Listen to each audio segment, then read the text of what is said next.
The lights are off and away they go. Extremely loose. He's managed to hold on and they get. He missed the complete. He's crazy West stuff. side Freitas is on the grass on the infield for 4. He slides through. He tags Richard Eck.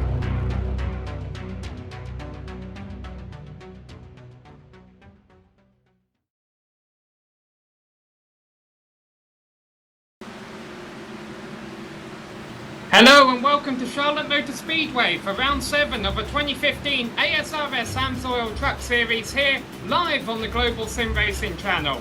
Good evening, I'm Samuel Ryman, and alongside me is Ayrton Ellis. Behind the scenes is our director Amjad Yamin, and our cameras are brought to you by Dougie Beard. First of all, apologies for the late start. Fortunately, we still have a whole minute of qualifying left, so we'll try and get through the information here real quick. Last week we were at Kansas Speedway, another 1.5 mile speedway, where Gary Whitson took the spoils. However, though it may be the same size, Charlotte Motor Speedway races quite differently from Kansas, Ayrton. Yeah, it's about the same size, 1.5 miles, but a lot steeper banking, 24 degrees. I'm going to be running 67 laps here in the trucks, and these guys are going to have a limited fuel tank of 75%, so they're going to have to do 1 or 2 stops throughout the race, and these guys are also driving on a fixed setup in these cars. Yes, they are. We were mentioning that Gary Whitson was last week's winner. He is also your provisional pole sitter right now. But when it comes to the point standings, he is all the way down in 6th. It is actually Dan Murray leading the points after 6 rounds, ahead of Ricky Hardin, Tommy Ryan, James Krahula and Tim Johnston. However, we won't spend too long going down the order of that because it's early days here in the ASRS AMSOIL Truck Series. It's a 25 round season, 15 rounds before the top 10 make it to the race, and this is only round 7 and qualifying is finishing up right now. And right now, Ayrton, it looks like Gary Whitson has the pole, but by less than 100th of a second over rookie James Krahula, who's been doing a pretty impressive job so far this season, but has yet to get a win. Yeah, he's looking pretty fast as well. Down in 3rd place behind them is also Justin Fuller, and in 4th is Ricky Hardin. And we're going to go through the whole qualifying right now. Okay, in 5th place is Ryan Howard, and then in 6th, Dan Murray. In 7th is Daniel Murphy, and then 8th is Jeffrey Belt. Tommy Ryan, apparently a very consistent driver, is in 9th, and then Ty Hester in 10th. Behind him in row 6 will be Landon Skiaka, a new name that I'm probably going to get wrong a few times tonight, starting in 11th. Mark Allen lines alongside him in 12th.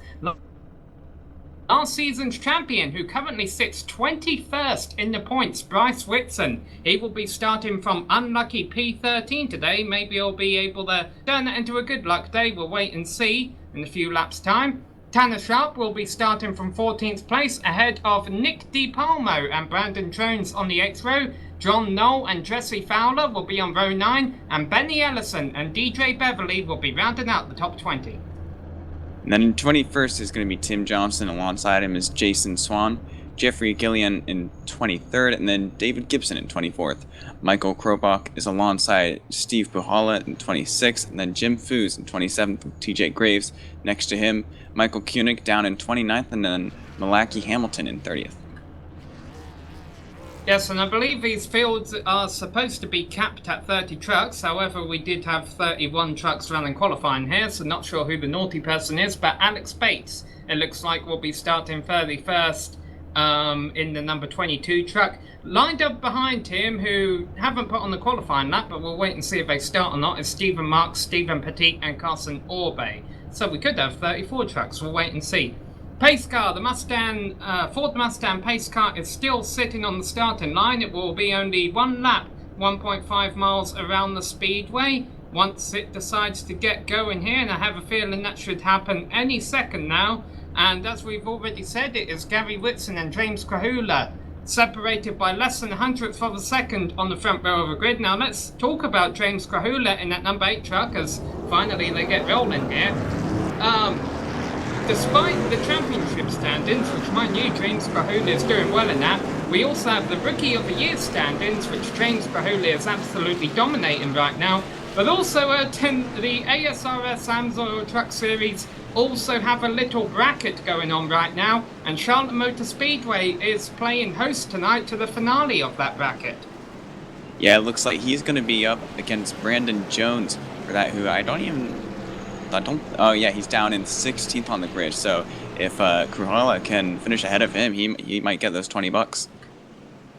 $20 for the winner, $10 for the driver who finishes in second, and then also third and fourth will get $5. And those are Dan Murray and Ricky Harden, so they'll be racing each other on the track out there for bragging rights. Field working their way through turns 3 and 4 here right now. Last week we were at Kansas Speedway where it was all about the high line, although granted we saw some 3-wide racing with about 20 laps left to go. So it certainly produced a lot of great racing despite its progressive banking. Charlotte Motor Speedway, we did a race here last year. There was plenty of great side-by-side racing here last year. Expect more of the same tonight. Pace car is off, green flag is out. Gary Whitson has control of the field for the first lap here at Charlotte Motor Speedway. Looks like Justin Fuller's going to get on the inside of Kruhala at the start there, slotted into second. Good start from him. Yes, and the front of the field already making their way single file as they work their way down the backstretch. You see those throughout the middle of the field. There's one truck even on the apron down there. Not sure if he got loose out of turn 3. Trying to find out who that truck is right now, but he's dropping all the way to the back. That is Landon Skiaka, the new boy. Yeah, it looks like he had a little bit of trouble. I think he got loose on the apron going through turn 1 there. Meanwhile, change up front, Justin Fuller actually led the first lap around. Gary Whitson has slid out high, and as said, I thought there would be multiple grooves tonight. That does not seem to be the case while these cars are cold. It looks like Gary Whitson was getting freight trained there as he went up high, but I spoke too soon because now they actually all get single file again. Justin Fuller definitely not riding the low line. He's kind of using the middle on the entry and the exit there. So Justin Fuller has led both laps early on here. Gary Whitson second, James Kahula third, Ricky Harden fourth. First battle is for P5. Ryan Howard on the outside, Dan Murray on the inside. Yeah, one of the great things about Charlotte is that you can run the outside or inside and have pretty good pace, so a lot of chances of battle and you can pass on either side as well. And very close there, Dan Murray getting up right in front of Ryan Howard, who's now going to fall victim to the number 75 truck of Daniel Murphy, and now it seems like Ryan Howard is going to be looking for grip on that high line as there's a bit of wobble by one of the trucks behind them. Jeffrey Bell and Ty Hester. That's Ty Hester. One truck upside down and back out onto the circuit. This is going to be a big one. Yeah, Ty Hester got into Tanner Sharp there. Tanner Sharp. Jeffrey Gilliam is involved. There's plenty of trucks involved. We're going to get a replay here and find out just how many.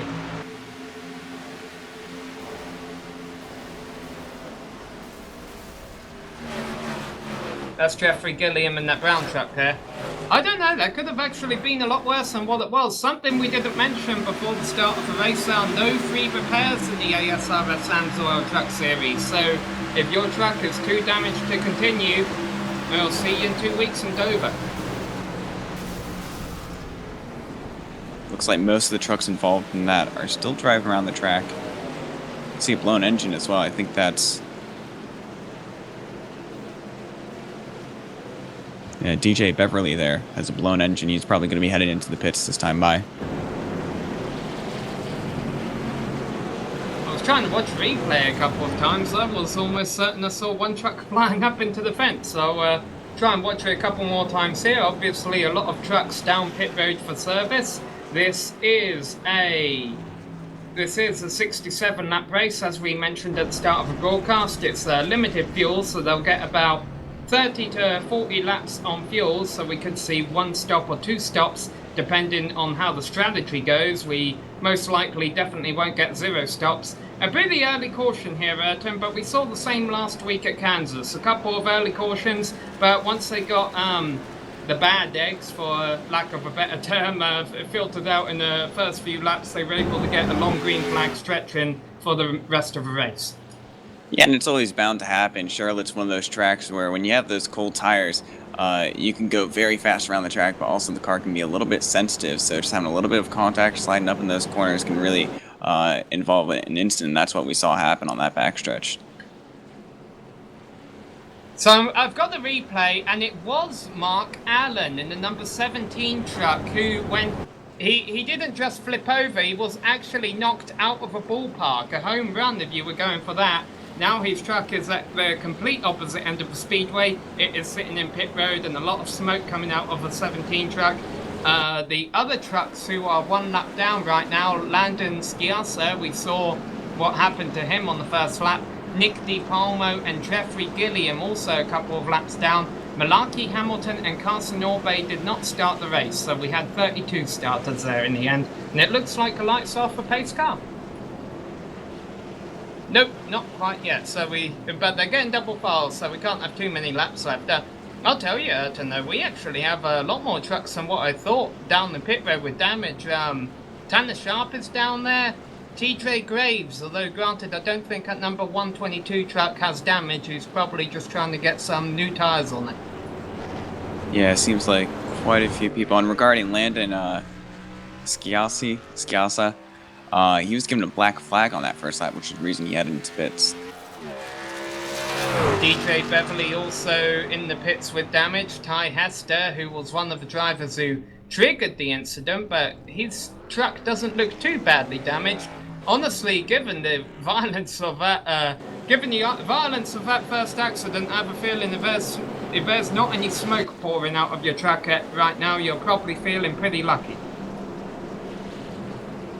So, pace cars coming around the quad oval right now. They are about to complete lap 7, and they'll start lap 8 here, and indeed the pace lights have gone off. So, on the outside, we will have Justin Fuller, who's been leading the race since the end of the first lap. I believe he started third on the grid and worked his way up there. And he's going to take the high side for the restart. Lined up on the inside of him is Gary Whitson in that Target number 13 truck. He was your winner at Kansas last week.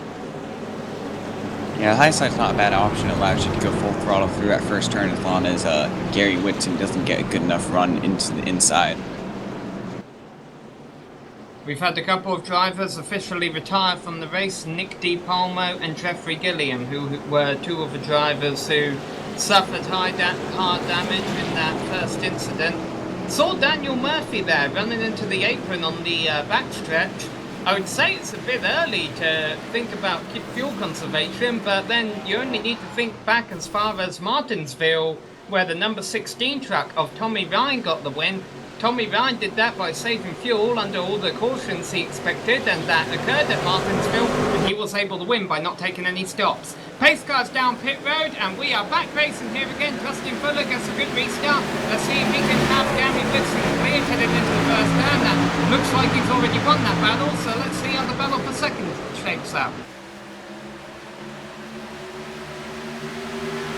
Gary Whitson single file through about the first 5 trucks here. Then up on the high line you have the 33 truck, the Darlington winner of Ryan Howard, and he resumes his battle with Dan Murphy. This was a battle that was beginning before the caution broke out, and now you see the number 16 truck of Tommy Ryan entering it, and running up very high towards the wall behind him was the 75 of Daniel Murphy. I have a feeling he may have overshot that turn last time round. But we're riding on board Tommy Ryan, and that is rear bump of Dan Murray you're looking at. Looks like he's going to shoot to the inside after getting a run of that corner as well. Actually, it's crashed behind. On the back stretch. This is Jeffrey Bell, 102 truck, and it's going to be much like the first incident, unfortunately. Engines blowing up. Steve Bahala is in it in the 12 truck. Bryce Whitson's bad season continues. He's involved in it. David Gibson, his engine has gone. I see Jim Bruce, the league organizer, who had his birthday yesterday. He seems to have been spun around too.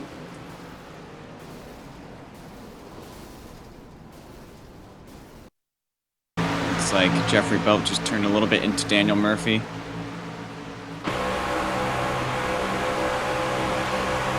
Yeah, we're going to ride on board Murphy here, and I mean, there was a decent sized gap between Daniel Murphy and the wall there, but at the same time he was doing a good job at keeping it straight. But unfortunately his truck, it was a pretty looking truck not too long ago, not so much now. Yeah, he got rammed in the rear by the 14 car as well. That's Jason Swan who's sitting in his pit stall. He's got a lot of smoke out of the front of that Toyota Tundra. Brandon Jones, he's been involved. Remember, he's the one competing in that bracket against James Grahula Well, Krahula currently runs third and is actually right now putting Brandon a lap down, so that's got to be a feather in Krahula's cap.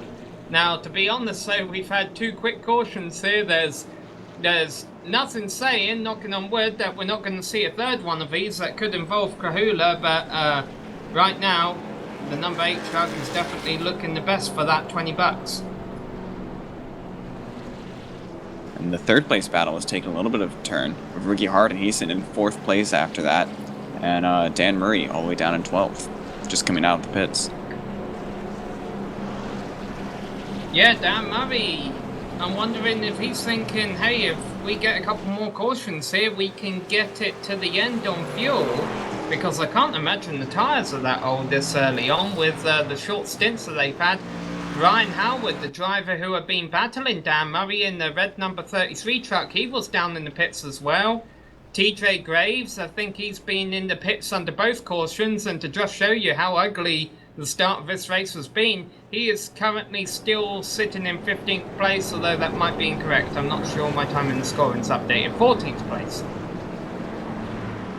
And another one of the leaders coming into the pits this lap.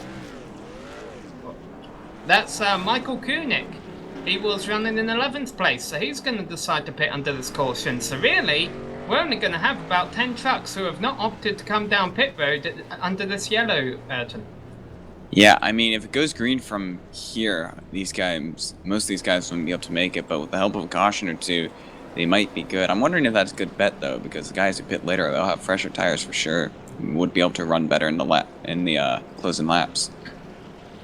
Well, Justin Fuller has just announced over the radio that he will be restarting from the high side once again. It certainly worked for him last time out. He gets control of the restart, and as you mentioned, Ayrton, he'll be able to flat-foot it through the first turn.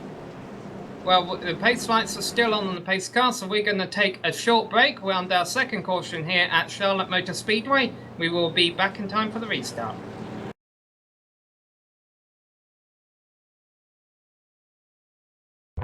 Friction is heat. You know, you take an engine where the lifter goes up and down, pushes the valve up and down, it really gets hot right there. That's where oil breaks down and where we have failures. AMSOIL, on the other hand, it's a true synthetic lubricant. It's just idling right there. It doesn't even know it's being used. In other words, 300 degrees is ho hum to AMSOIL.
Oh, we have a switch for second, actually. James Gruhala just went by on the inside. Looks like Tommy Ryan's going to get the move on Gary Whitman as well. Yeah, there he goes. Tommy Ryan certainly has the desired line right now, but as they all battle, this has led to the leader, Justin Fuller, run away. But I've got to tell you, these drivers, remember, they all have a fixed setup. They all have the iRacing fixed setup for this track. That's easy for me to say. And right now, Tommy Ryan is certainly making the most of it. You got to remember, these top 4 guys, none of them have pitted either. So if this goes green all the way, they're going to have to make green flag pit stops. That's going to hurt them a lot.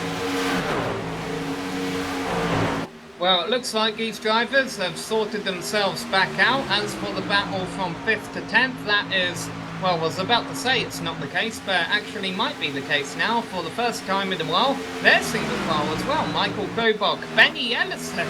I think that's the first time we've called that name tonight. In the number 05 truck, he has worked his way up into 6th place, and the reason we haven't talked about him a heck of a lot is because he started 19th. So definitely one of those drivers, actually Michael Krobach in front of him, he started 25th, so certainly showing that good qualifying position isn't always what you need at Charlotte, but Benny Ellison slides up on the exit of turn 2 and Ricky Hardin is going to take advantage.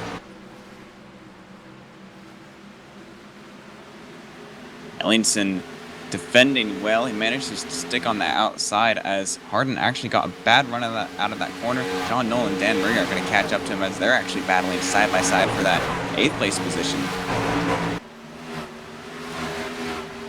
And they're getting a bit closer. Some of you may be wondering how many trucks are actually left on the lead lap. Well, you might be able to see it on the ticker at the bottom of your screen there, but I can confirm it is only 18 trucks of the 32 drivers that took the green flag left on the lead lap. We had a couple of big wrecks to start this one. The drivers who are not on the lead lap are in fact multiple laps down, beginning with the driver in 19th is 8 laps down, and that's Brandon Jones, Landon Sciassa, Anna Sharp, league organizer Jim Foose, Jeffrey Belt, 2014 champion Bryce Whitson, Steve Gruhala, Daniel Murphy, Jason Swan, David Gibson, DJ Beverly, Mark Allen, Nick DiPalmo, and Jeffrey Gilliam have all had unfortunate starts to this race. One driver who has had a very fortunate start though is Justin Fuller. Not always the drive on the tip of our tongue, but he started 3rd, he is up to 1st, and James Gruhala just made a move up into 2nd.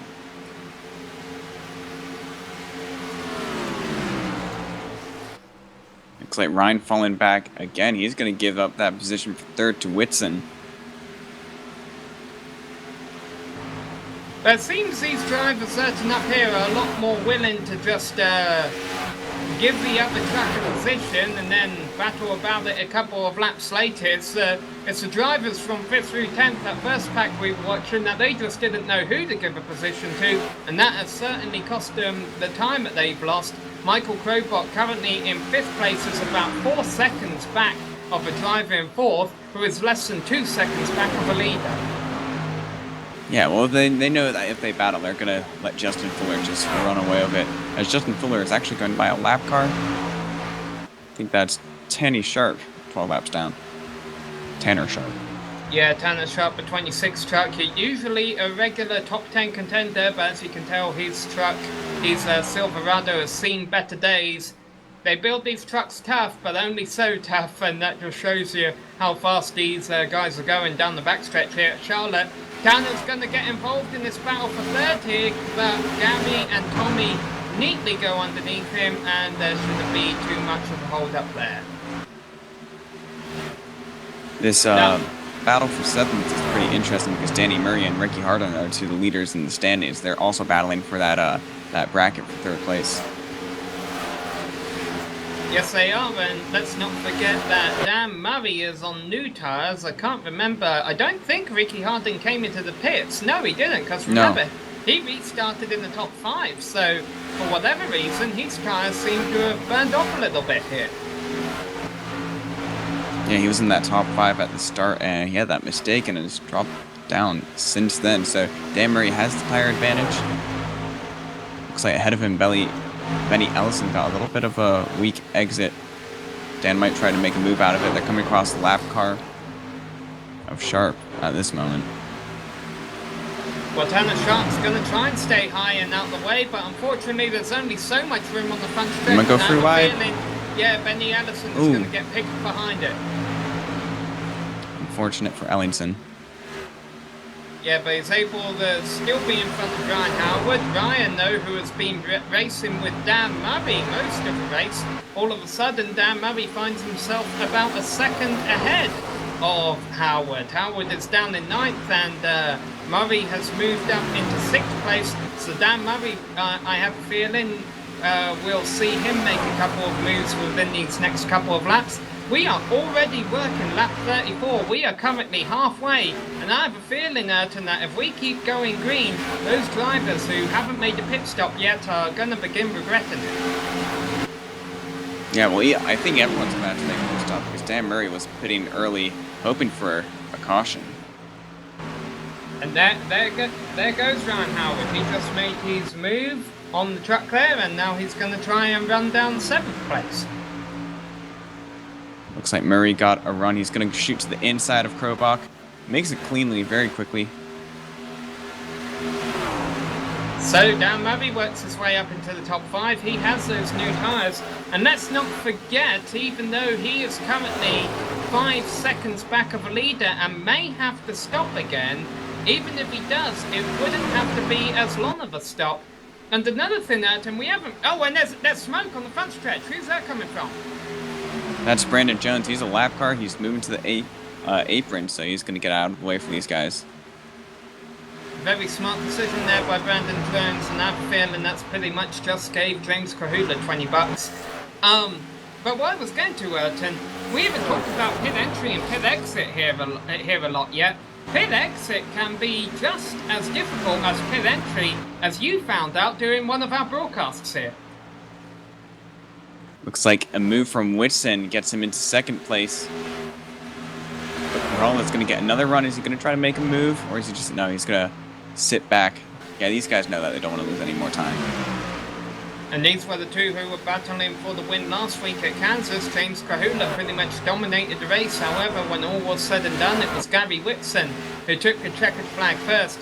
But what I was referring to about the pit exit, as I know our own Ayrton Ellis did a race, I think it was here at Charlotte Motor Speedway, which we ended up winning, but only after almost wrecking it on the pit exit on the flat apron, trying to merge back up onto the track, which could be a hazard when we see the green flag racing. We got another battle going on here. Here comes Ryan Howard, continuing to make moves.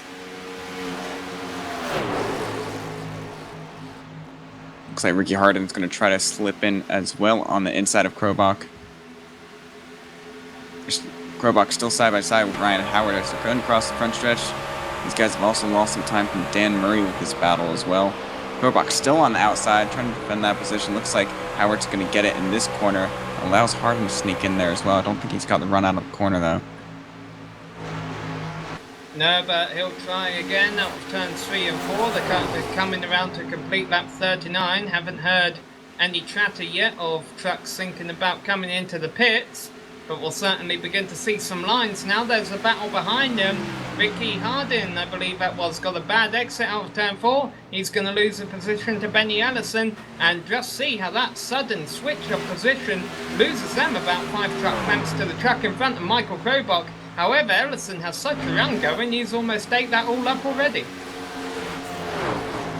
Yeah, and as you were saying about that pit exit, it's really difficult because you obviously can't come onto the track before the corner.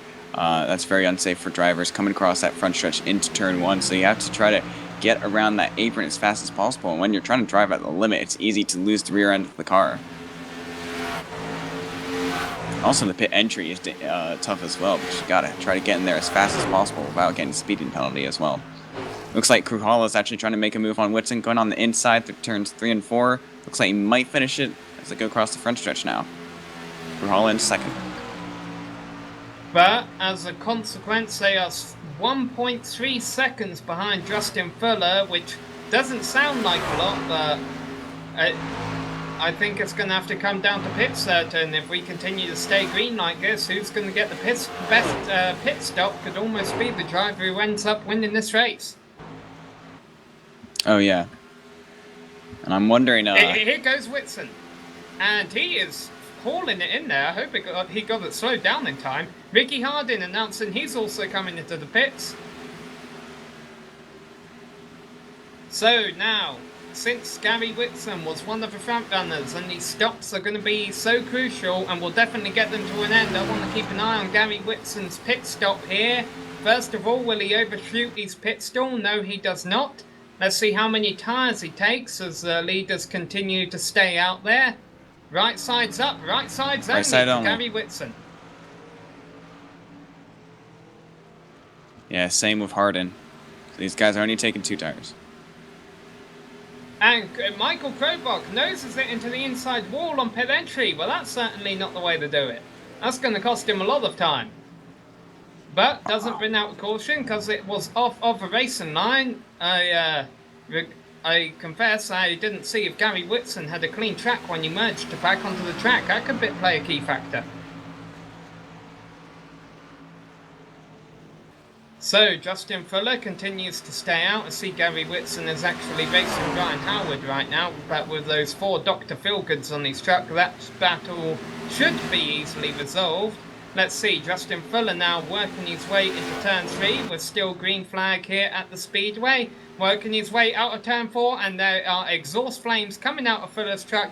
He is into the pits, and now this is going to be crucial, seeing where he gets out in relation to Gary Whitson.